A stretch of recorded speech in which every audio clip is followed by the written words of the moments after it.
For those who are politically wise, a show about the lives of Christians in Ohio involved with politics.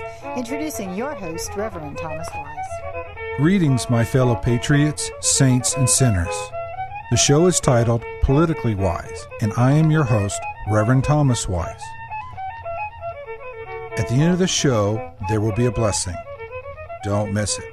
But first, a word from our sponsor.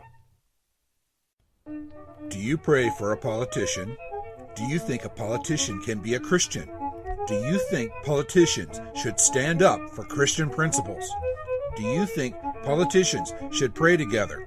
Do you want to see more Christians in politics? If you said yes to any of these questions, then you may be politically wise. Subscribe to Politically Wise on Facebook or on YouTube. Thank you. The opinions and statements on this show belong to those who give them. The rest of the show belongs to Thomas Wise Words, all rights reserved. The show is titled Politically Wise, and I am your host, Reverend Thomas Wise. Thank you for listening today. If you want to email me, you may do so at politically.wise@gmail.com. Please like us on our Facebook page, Politically Wise. Hello, my listeners. This is Reverend Thomas Wise, and the show is called Politically Wise. I have a very special returning guest. Would you please introduce yourself? Well, thank you for having me. I am Lori Viars, and I am from Warren County, Ohio. I've been involved with Warren County Right to Life. Still on the board of Warren County Right to Life, also on the board of the Conservative Republican Leadership Committee, and just a kind of a Christian conservative activist and mom. Which one of those jobs takes up your most time these days? Well, now that my kids are older, the Christian conservative activist side takes up most of my time. So what are some issues that you're working on? Well, several different issues. The heartbeat bill, which isn't new, we've been trying to get that passed for over 4 years. It remains in the Ohio Senate. It is in a committee, the Health Committee, chaired by State Senator Shannon Jones, who happens to be my senator, and it's just stuck there. They are not giving it hearings.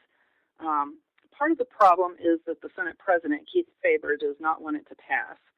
And these are both Republicans. I mean, Senator Faber and Senator Jones are both Republicans, but for some reason they have not been helpful. We keep hoping that Senator Shannon Jones will give us hearings on the bill. Faber has pretty much made it known that he does not want it to pass, and he has the power to kill the bill. I hope that won't happen. I'm hoping that people will rise up and encourage him to pass it. The Ohio House passed it. It was great. This was in March, and we've been trying to get this thing passed for really 4.5 years. So we need people to contact Senator Shannon Jones and Senator Keith Faber. That's like Frank, A-B-E-R. And they can find the contact information for these two senators and any senator at ohiosenate.gov. These are our state senators, not our U.S. senators in Washington. These are our state senators in Columbus. So if you go to ohiosenate.gov and scroll to the bottom left, there's this little feature where you can put your zip code in and you can pull up your own senator, which is really handy. It gives you all the contact information. It'll give you the phone number for him or her. It'll give you a place that you can email via like a web form. So it's very handy, ohiosenate.gov. And so give us a little background of the heartbeat bill. Refresh our memories. We haven't heard a lot about it in the last couple of months. So would you refresh our memories of what the heartbeat bill is?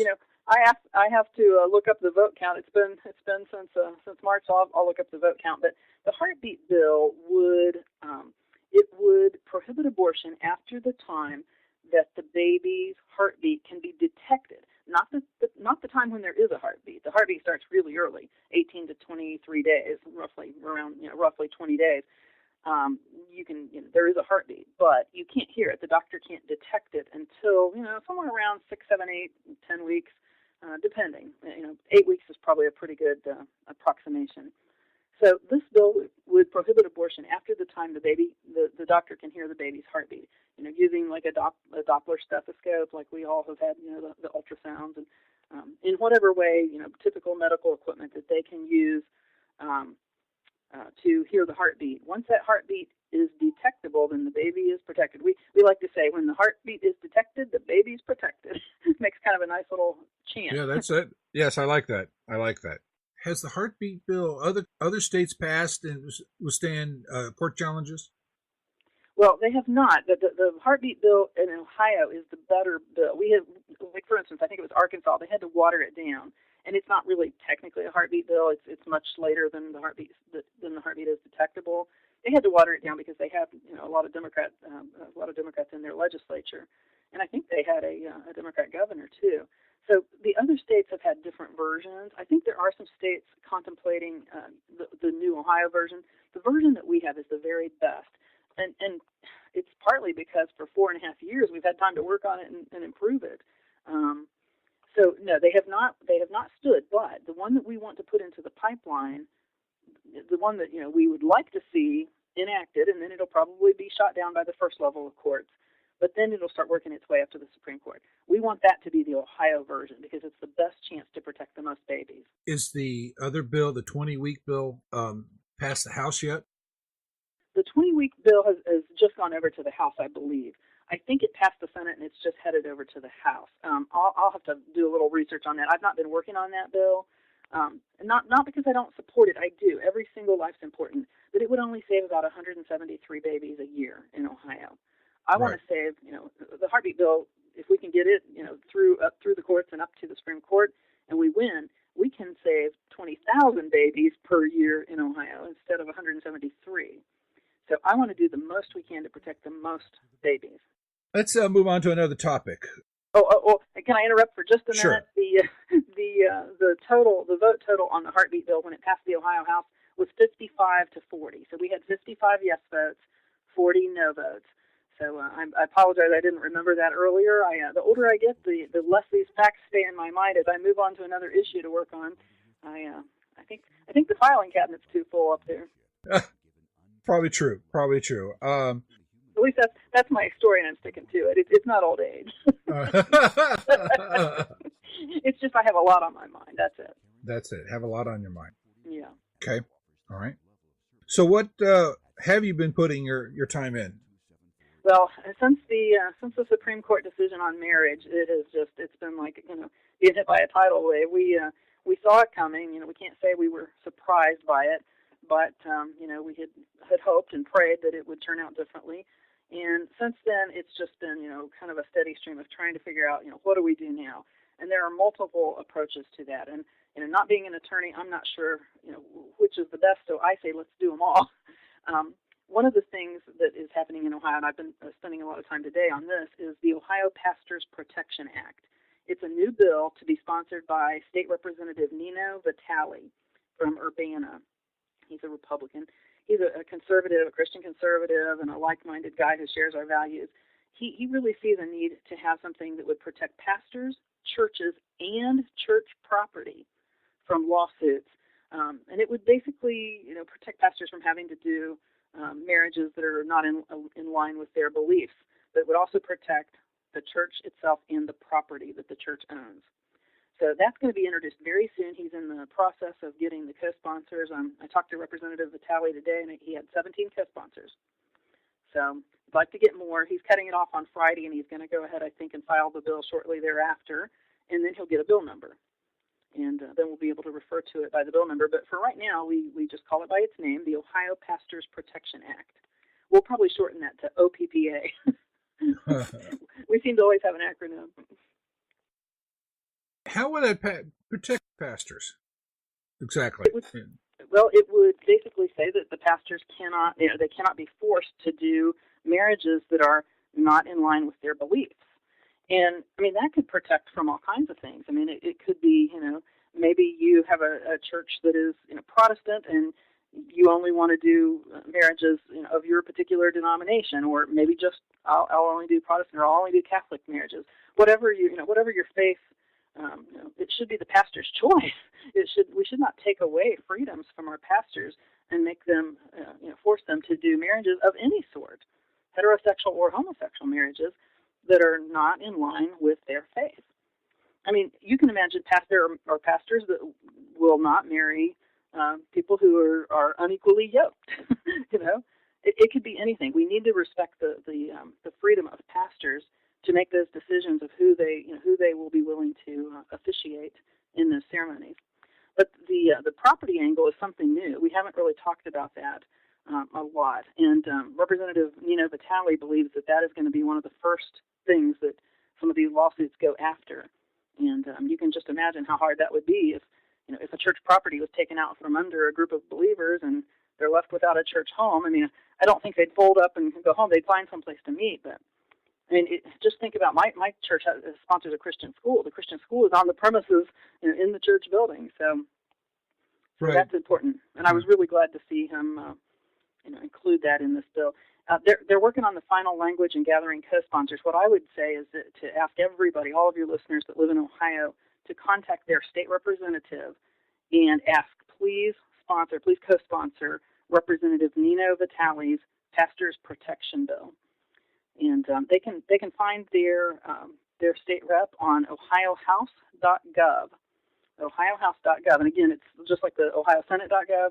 ohiohouse.gov has this little feature down at the bottom left. You put in your zip code, and it'll pull up your house number, your state rep.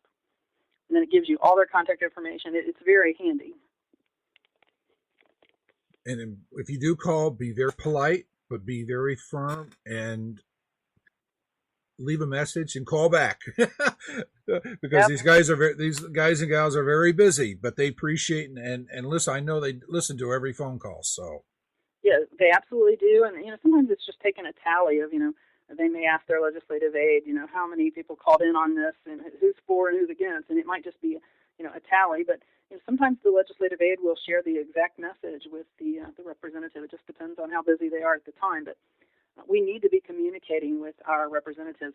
I kind of think of this as like if you had a company, let's say you owned a factory, and your factory was tanking, your business was going down, things were just a mess, the product was bad, it was a royal mess, and you never ever went there to check on your employees, to check on the operation. If you never showed up to check and see how things are going, whose fault is it if your factory is going down the tubes? Well, this is more important than even a business. This is our government, and they work for us. So that's right. They do work for us. And pastors also should check out the Alliance Defending Freedom website. They should have some bylaws in place against saying how, particularly in their church bylaws, about how the property should be used and how in writing. Before you get sued or before you get in the case, you need to do that today. You should have had it done yesterday. Type of having the paperwork there, establishing your rules and bylaws and determining who's a member of your church and who gets to use the property of your church and for what events and things that your church can be used for. Very important things. And you will find that at the Alliance Defending Freedom website. So you go type in adf.org. I think adf.org is a. I think it's actually spelled out. I think you have to spell out Alliance Defending Freedom. It's either .org or .com. Right. They're a wonderful organization. They really are a line of defense for Christians. That they helped me and a group of pastors in Cincinnati and Citizens for Community Values out. They helped us out several years ago. We were sued. We were trying to get a particular magazine, kind of a newspaper rag magazine. One of these publications that they have in little kiosks when you walk out of a restaurant or into a restaurant, just little free magazine type things. And they had been, I won't even say the name of the publication, but they had been taking ads from what looked, sounded like a massage parlor, but really were fronts for prostitution. And Citizens for Community Values got a group of us together, a lot of pastors in Cincinnati. A lot of the inner city black pastors were so helpful with this. And it was probably a group of, 30 or 50 of us, a big group. And we had a press conference, and we called on this publication to quit accepting ads from these criminal enterprises fronting as massage parlors. Well, this magazine turned around and sued all of us. And we were kind of in a panic. I was personally in a bit of a panic. I didn't know what to do. I'm not a lawyer, but Alliance Defending Freedom, at the time they were called Alliance Defense Fund, they came in and represented us for free. And it took a while. It took a number of months. They told us, we think we can get this suit dismissed. You be patient. It's going to take a number of months. And they did. They got it. They got it dismissed, and they represented us for free. And I've always appreciated that. They were there to help us when we were, wronged, and I just can't recommend them highly enough. They are at the cutting edge of the legal cases and defending Christians' rights. They are. They're much so. And if you ever have a problem as a Christian and that you feel like you've been discriminated against, go on that website and check it out. What's going on there. They'd rather you have a phone call when the problem is small than have a problem when it's grown big and it's almost too late to do anything about it. But they'll come alongside and help you if you get into a pinch, if you are discriminated as a Christian. Yeah, absolutely. And I think we should all donate to them too. I have made it a kind of a goal of mine. I haven't done it yet this month, but as soon as I'm able financially, I want to donate to ADF because they are really they're kind of the last line of defense in some of these cases, and they're very good at what they do. If anybody ever has a situation where their rights as Christians are being trampled upon, I would say contact ADF and see if it's something they could help with. Now, speaking about standing up for our rights, do you want to talk about the Mike DeWine? Or Attorney General? Yes.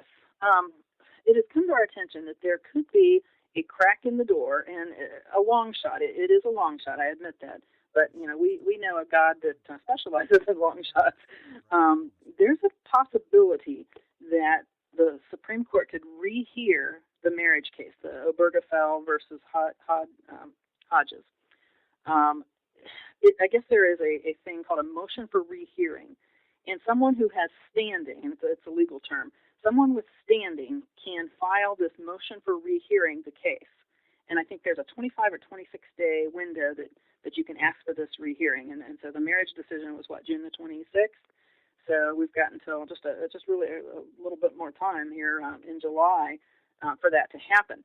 The three people in Ohio that would have standing, because one of those cases, that was rolled into that whole case was from Ohio, it was the Obergefell case out of Cincinnati. Well, the three people who have standing, and I know this gets a little bit into the weeds legally, but the three folks with standing in Ohio would be our governor, John Kasich, the head of the Ohio Health Department, the director, his name is Rick Hodges, and Attorney General Mike DeWine. So any one of the three of them could file this motion to ask the court to rehear the case. With multiple different criteria as to why they should rehear it, one of which is that two of the justices were not impartial. They said that they didn't recuse themselves, even though they had been involved in gay weddings themselves, and it was Justices Ginsburg and Kagan.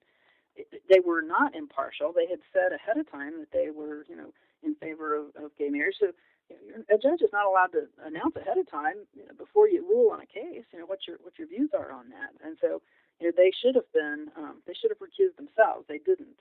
But again, it's a long shot. But we're asking people to call Attorney General Mike DeWine and ask him to file this motion for rehearing. The term is motion for rehearing on the marriage case. Somebody asked me, well, should we call Kasich? Should we call Hodges? And I said, well, I'm not going to say you shouldn't call them, but both of them attended a gay wedding right after the Supreme Court decision came down. Within a day or two of that Supreme Court decision coming down, Governor John Kasich was at a gay wedding, and Rick Hodges was there reading. He took part in the wedding. He read some kind of a reading during the ceremony. So I don't think that those two are going to help us. So Mike DeWine is in Ohio, kind of our last hope. And we started asking people this past Thursday, right before the 4th of July. Of course, Friday, most people were off. Government offices closed. So we had people calling on Thursday, and it just about shut his phone lines down. I mean, we just about burned up the I felt kind of bad for his staff because they were losing their minds with all the phone calls coming in, which is a good thing. And then I thought, well, Friday being 4th of July and then Saturday and Sunday, people aren't going to remember to call on Monday. Well, Monday, he was getting a ton of phone calls. Tuesday, he was getting a ton of phone calls. Today, he's been getting a lot of phone calls. It's just been, really, it's been pretty amazing that people have taken this so seriously, even though it is a long shot. I just believe we've got to try. If there's even just a slim possibility, shouldn't we try? It doesn't take that long to make the phone call. Right. So can I get that phone number for Attorney General DeWine? Okay, it's 1-800-282-0515. So it's 800-282-0515. And just leave a message for Attorney General DeWine asking him to, quote, file a motion for rehearing on the marriage case. They'll know what you're talking about. They're still getting a lot of phone calls. So, God bless his staff. I'm sure they've had, kind of a rough few days, but they are employees of ours as well. So Yes. Give them a call. It's very important. It is very important. Give us that phone number, and what's that? Exactly what should they be saying? Okay. It is, well, let me give you the phone number first. It's 800-282-0515. 1-800-282-0515. And it's Attorney General Mike DeWine. The question or the request is ask the Attorney General to, quote, file a motion for rehearing. File a motion for rehearing the marriage case. And don't worry if you get the words a little wrong. They'll know what you're calling about. They're going to mark down a tally mark and, you had another phone call. So, don't hold back just because you're worried you might not get the words right. They'll understand what you're calling about, and we need to do that. I mean, right now, Mike DeWine is the only official in Ohio, that has a chance to help us here. Whether or not he'll do it, I don't know. I hope he will. But his spokesperson, I think it was yesterday, one of his spokespeople said in one of the news reports said that he would not do it. So, Right. We need to ratchet up bring his attention to the wishes of the people. There were 14 other states that was involved in that. Well, are any of the other states going to step up to the plate and take some leadership on this rehearing? I know that there are some folks on our side, some attorneys from the national level that are looking into that. I was on an email chain that was talking about, I think it's Kentucky and Michigan were two of the states where they were looking to see is there anybody there that would help us. And so there are folks that are on that, certainly on that task. And I don't know, being that I'm not an attorney, I don't know that much about the Supreme Court. I say let's try everything. If somebody's got an idea that they think, can help here, what do we have to lose? I mean, we've got a lot to lose if we don't. That's right. What do we have to lose? Other than our stance as Christians, it opens the door to Christian persecution. It opens so many doors that we just the vast majority of Americans don't want. And so these, justices should have excused themselves. And from at least the popular opinion is they should have. And so we need to have a rehearing and have there's some other issues about that a good lawyer probably could explain to you. But I really truly believe that this is something that we should do. So give him one more time that phone number. The phone number for Attorney General Mike DeWine is 1-800-282-0515. 800-282-0515. And it's a motion for rehearing the marriage case. We've been talking for quite a while now. Is there anything that you wanted to bring up that I have not thought to ask you? There is one more thing that's really been kind of heavy on my heart, and that is Christians voting. We had an election in my county in May, and some counties didn't have anything, and some had more than others. But it wasn't a big election in May. But some of our precincts had 6% turnout. Now, again, adjusting for the fact that it wasn't a big, hot and heavy election, it was a small election, mostly issues on the ballot, or all issues on the ballot. Some precincts having 6%. I was just, appalled, not shocked. Unfortunately, I'm not shocked by low turnout. But why are Christians not voting? I go to a wonderful pro-life, pro-marriage church. I won't say the name on the air, but I go to a wonderful evangelical church where I love my pastor. I love our congregation. But I sometimes, because I can get on the Board of Elections website, anybody can see this public information. Most, if not many, of the counties have it online now, where you can go in and see how often people vote. It won't tell you who they voted for, but it'll tell you, did they show up for this election or that election. And I oftentimes will go and check leaders of our church and see, how often are they voting. They're not voting very often. I was looking up some yesterday because I had a question from a guy, and I was telling him about this issue, and looked up a few just to tell him. And there was, one of the leaders of our church had been there 5 out of 13 elections, and that was a pretty common. 3, 4, 5, 6. I think the highest one maybe was 8 out of 13 elections. And people are not showing up to vote on elections that maybe they don't think they're important, but the primaries are incredibly important. With this latest Supreme Court decision, I just keep going back. My mind goes back to 2008 to the primary, where we could have had a different choice. We got into the general, and we had, the Republican nominee was McCain. Nobody was really excited to go and vote.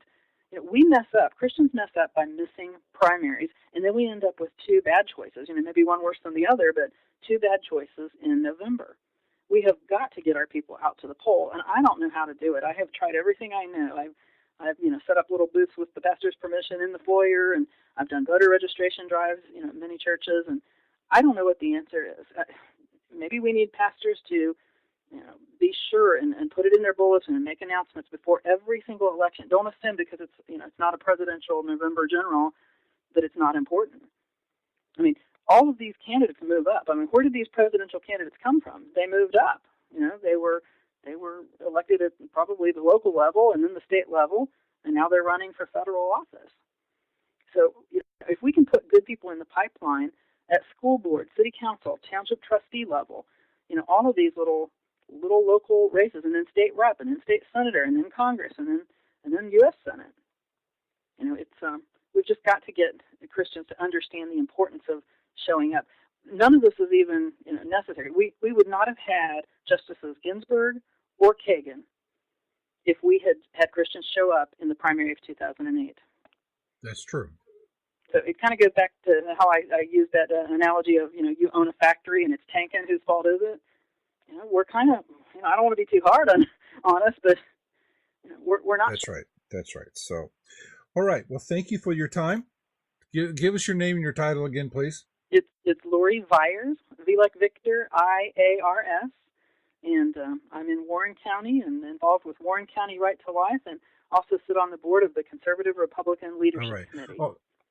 I thank you. I really appreciate you having me. All right. Well, thank you very much, and God bless. This is Reverend Thomas Wise, and the show called Politically Wise. The show is titled Politically Wise, and I am your host, Reverend Thomas Wise. Partnership with Liberty Prayer Network. Hi, I'm Matt Staver, founder and chairman of Liberty Council. We'll talk about this next on Freedom's Call. An intercessory prayer ministry has now officially merged with Liberty Council and brought to life the Liberty Prayer Network. Through prayer, we will intercede for the United States, biblically based public policy, and champions of life, liberty, and the family. While praying for our nation, we remain committed to standing with Israel and partnering with those from other nations who uphold religious freedom, the sanctity of human life, and the family. We are enlisting prayer patriots to take a stand in their home states, lifting high the torch of liberty and calling others to worship God and to pray for His blessings. If you would like to join the Liberty Prayer Network, call us today at 1-800-671-1776. That's 800-671-1776. Or visit our website at lc.org. Do you pray for a politician? Do you think a politician can be a Christian? Do you think politicians should stand up for Christian principles? Do you think politicians should pray together? Do you want to see more Christians in politics? If you said yes to any of these questions, then you may be politically wise. Subscribe to Politically Wise on Facebook or on YouTube. Thank you. The show is titled Politically Wise, and I am your host, Reverend Thomas Wise. Thank you for listening today. If you want to email me, you may do so at politically.wise@gmail.com. Please like us on our Facebook page, Politically Wise. Now, here's your blessing. Blessings based on Psalms chapter 19, verses 12 through 14. May you be blessed when God forgives your hidden sins. May you be blessed when God keeps you from sinning. May you be blessed when the words of your mouth and the meditations of your heart are pleasing in the sight of your God. May you be blessed when God is your rock. May you be blessed when God is your Redeemer.